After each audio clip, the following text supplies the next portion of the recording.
Mga master, sa post ng GSIS ay pinakilala po itong MPL Lite to be launched on October 25. Actually, pinakita lamang po sa isang video ang tungkol po sa announcement na naganap dito po ni PGM, President and General Manager ng GSIS. So, by October 25, mag-launch ang GSIS nito pong MPL Lite.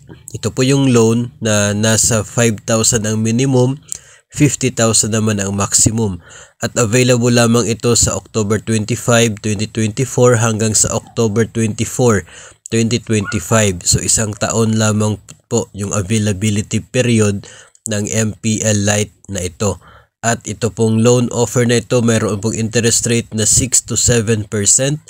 At mayroon pong maximum term na 24 months or 2 years. So, ito po ay isa po sa mga offers ng GSIS na dapat po nating abangan ngayon pong October 25 para po sa dagdag pa ng mga impormasyon tungkol po sa loan offer, kung sino-sino po yung eligible at kung ano pa po yung other na mga condition para po sa loan na ito. Pero yung nakikita po kasi natin, kung 50,000 yung maximum, 24 months yung maximum term naman, ay mabilisan lamang ang loan na ito.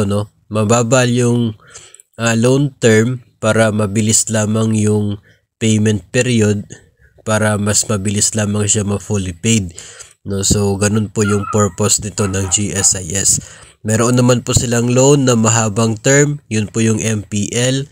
Dito po sila ngayon sa short term kasi mayroon naman talagang mga borrowers na mas prefer yung lower term para mabilis lamang ma-fully paid ang utang at mabilis lamang na babalik sa normal yung kanila pong net take home pay.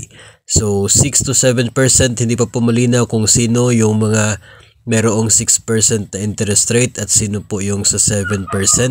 Yun po yung isa sa mga dapat nating abangan ngayon po October 25. So, patuloy lamang po tayo mag-monitor nito. Wala pa naman pong update tungkol po doon sa expanded MPL. Ito munang MPL Lite muna mga master ang magiging bagong loan offer ng GSIS. So sa nakikita po natin sa kanila pong post ay hindi po ito available over the counter. Pwede po lamang itong ma-avail through the GSIS Touch. So abangan po natin yan. And ano man pong update dito pagdating po ng October 25, atin pa rin pong ibahagi sa inyo.